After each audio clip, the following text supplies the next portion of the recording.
Hello दोस्तों, स्वागत है आपका हमारे यूट्यूब चैनल MPPSC जंक्शन पर। जैसे कि आपको पता है, हम यूनिट 7 के सारे महत्वपूर्ण टॉपिक को एक एक करके कवर कर रहे हैं। इसके पिछले 2 वीडियो में हम कार्बोहाइड्रेट और विटामिन पर चर्चा कर चुके हैं। आज के हमारे इस वीडियो का टॉपिक होगा प्रोटीन और वसा। अगर आपने हमारे पिछले 2 वीडियो नहीं देखे हैं तो आप जल्दी से इस वीडियो के डिस्क्रिप्शन में जाकर उन्हें चेक कर सकते हैं। तो चलिए शुरू करते हैं।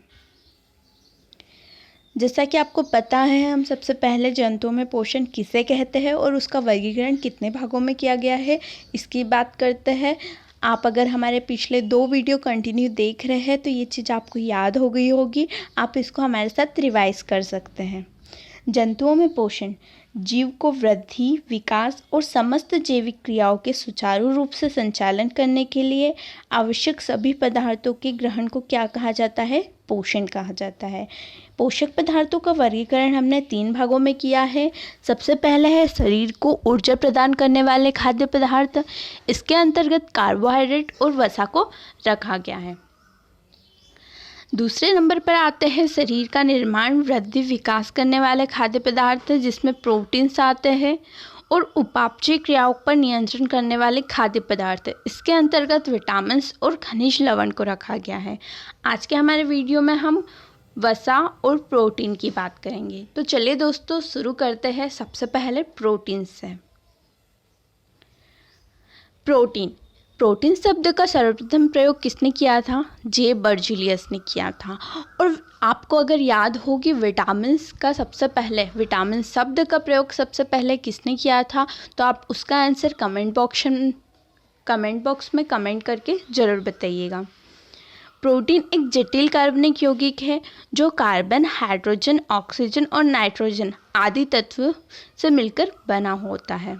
मानव शरीर का लगभग 15% भाग प्रोटीन से निर्मित होता है। ये पॉइंट हमारे लिए इम्पोर्टेंट है, क्वेश्चंस में अक्सर देखने को मिलता है। मानव शरीर का लगभग कितना प्रतिशत भाग प्रोटीन का बना होता है? 15% भाग। ऊर्जा उत्पादन, शरीर की मरम्मत दोनों कार्य के लिए प्रोटीन उत्तरदायी होता है।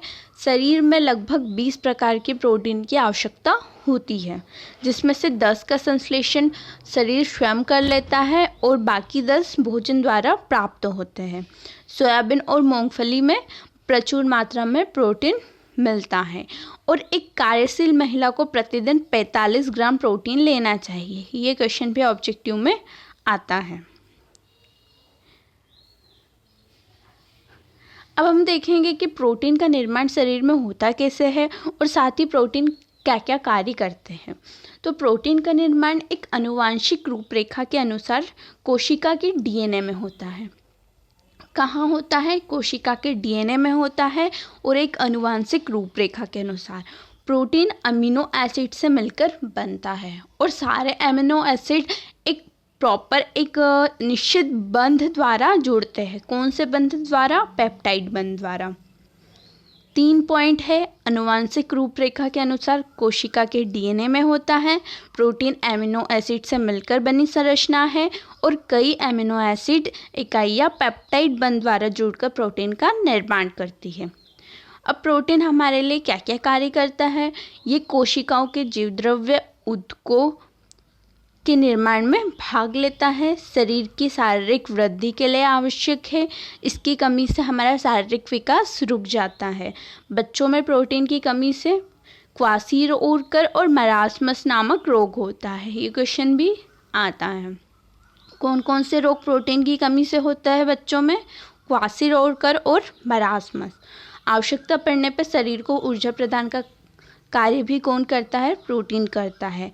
ये जीव उत्प्रेरक और जैविक नियंत्रण के रूप में भी कार्य करते हैं। आनुवांशिक लक्षणों के विकास का नियंत्रण करते हैं। ये संवहन में भी सहायक होते हैं। अब हम देखेंगे कि प्रोटीन कितने प्रकार का होता है। प्रोटीन 3 प्रकार का होता है मुख्यतः: सरल प्रोटीन, संयुग्मी प्रोटीन और व्युत्पन्न प्रोटीन। सरल प्रोटीन किसे कहा जाता है? जो केवल अमीनो एसिड से बनते हैं। इसके कुछ एग्जाम्पल है: एल्ब्यूमिन्स, ग्लोब्यूलिन्स और हिस्टोन। इसमें हिस्टोन प्रोटीन आप ध्यान रखिएगा, हिस्टोन प्रोटीन एक सरल प्रोटीन है। संयुग्मी प्रोटीन में क्या होता है, जिसमें अणुओं के साथ समूह भी जुड़ते हैं, उसको संयुग्मी प्रोटीन कहते हैं हम। इसके एग्जाम्पल है क्रोमोप्रोटीन, ग्लाइकोप्रोटीन। तीसरा है व्युत्पन्न प्रोटीन। वे प्रोटीन जो प्राकृतिक प्रोटीन के जलीय अपघटन से बनते हैं व्युत्पन्न प्रोटीन कहलाते हैं। 3 प्रोटीन हैं जो केवल अमीनो एसिड से बनते हैं, सरल प्रोटीन। जिनके अणुओं के साथ समूह भी जुड़ते हैं, संयुग्मी प्रोटीन।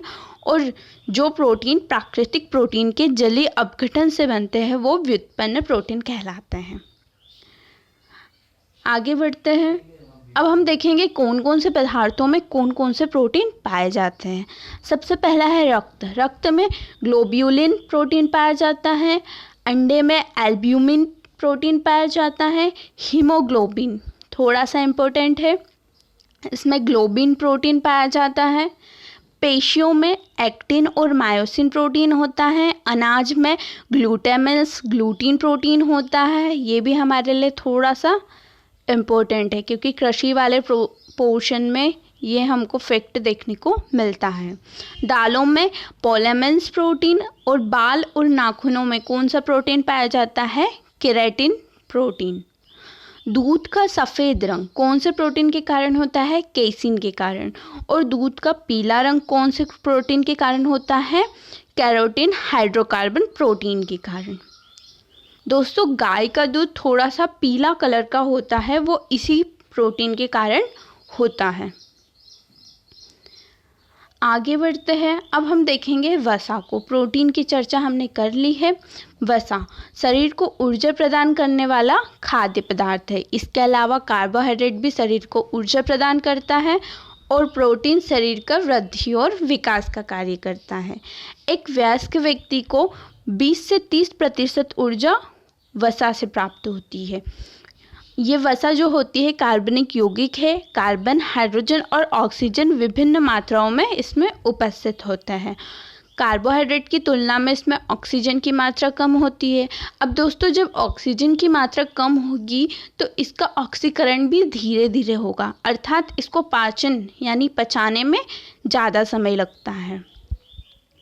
वसा का ऑक्सीकरण अधिक होता है और इससे अधिक ऊर्जा की प्राप्ति होती है। 1 ग्राम वसा के ऑक्सीकरण से सर्वाधिक कितनी ऊर्जा, 9.3 किलो कैलोरी ऊर्जा प्राप्त होती है। दोस्तों कार्बोहाइड्रेट के 1 ग्राम अणु के पूर्ण ऑक्सीकरण से हमें कितनी ऊर्जा प्राप्त होती है, 4.2 किलो कैलोरी। और वसा से 9.3 किलो कैलोरी। ये हमारे लिए इम्पोर्टेंट फैक्ट है। वसा के अणु ग्लिसरॉल और वसा अम्ल के संयोग से बनते हैं। वसा के निर्माण में वसा के अणु का निर्माण ग्लिसरॉल और वसा के अम्ल के संयोग से होता है। वसा वसी अम्लों ग्लिसरॉल के एस्टर होते हैं। वसा के निर्माण में कौन सा बंध होता है, एस्टर बंध होता है। और प्रोटीन के निर्माण में पेप्टाइड बंध होता है। आगे बढ़ते हैं। हम वसा के प्रकार देखेंगे। मुख्यतः 2 प्रकार की वसा होती है, असंतृप्त वसा और संतृप्त वसा। असंतृप्त वसा सूरजमुखी के तेल, सरसों के तेल, मेवा, जैतून जैसे खाद्य पदार्थों में पाई जाती है। कमरे के तापमान पर तरल अवस्था में होती है। रासायनिक संरचना दोहरे बंध होते हैं।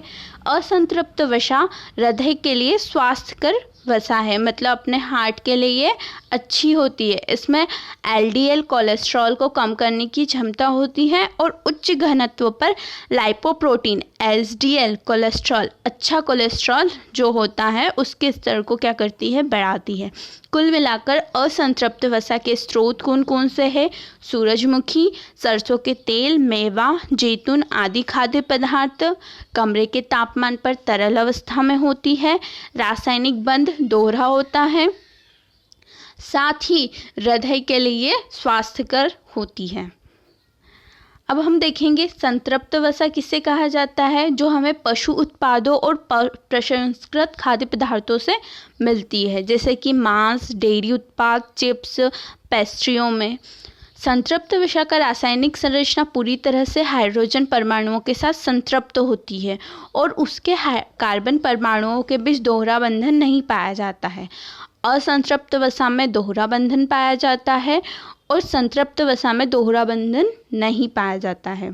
संतृप्त वसा हृदय के लिए स्वास्थ्यकारक नहीं होती है, यह हमारे हार्ट के लिए अच्छी नहीं होती है, क्योंकि यह रक्त में कम घनत्व वाले लाइपोप्रोटीन कोलेस्ट्रॉल, जो कि बुरा कोलेस्ट्रॉल होता है, उसका स्तर बढ़ाने का कार्य करती है। अब वसा की कमी से क्या क्या होता है? वसा हमारे शरीर के लिए आवश्यक भी है। अगर इसकी कमी हो जाती है तो हमारी त्वचा रूखी हो जाती है, वजन की कमी होती है, वजन का ह्रास होता है, शरीर का विकास अवरुद्ध होता है। अब जिस प्रकार से वसा की कमी भी नहीं होना चाहिए, उसी प्रकार से वसा की अधिकता भी हमारे लिए हानिकारक है, क्योंकि अगर वसा की अधिकता होगी तो शरीर स्थूल हो जाएगा, हृदय संबंधित रोग होंगे जिसमें हाई ब्लड प्रेशर, उच्च चाप आदि महत्वपूर्ण है।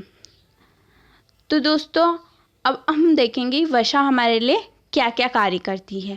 वसा ठोस रूप में शरीर को ऊर्जा प्रदान करती है। सबसे पहला महत्वपूर्ण कार्य जिसे हम स्टार्टिंग में ही देख चुके हैं, वसा त्वचा के नीचे जमा होकर शरीर के ताप को बाहर निकलने से रोकती है, खाद्य पदार्थ में स्वाद उत्पन्न करती है और आहार को रुचिकर बनाती है, शरीर के विभिन्न भागों को विभिन्न अंगों को चोटों से बचाती है और शरीर को क्रियाशील बनाए रखने में सहयोग करती है। मुख्यतः कौन कौन से कार्य करती है? ऊर्जा प्रदान करने का, शरीर के तापमान को नियंत्रण करने का, खाद्य पदार्थों को रुचिकर या स्वाद उत्पन्न करने का, शरीर के अंगों को चोटों से बचाने का और शरीर को क्रियाशील बनाए रखने का। ये वसा के कार्य होते हैं। तो दोस्तों आपको हमारा आज का ये वीडियो कैसा लगा? अगर आपको ये पसंद आया तो इसे लाइक कीजिएगा, शेयर कीजिएगा, कमेंट कीजिएगा और हमारे चैनल को सब्सक्राइब कीजिएगा। अगर आप इसकी PDF चाहते हैं तो आप हमारे टेलीग्राम चैनल MPPSC जंक्शन से प्राप्त कर सकते हैं। Thank you.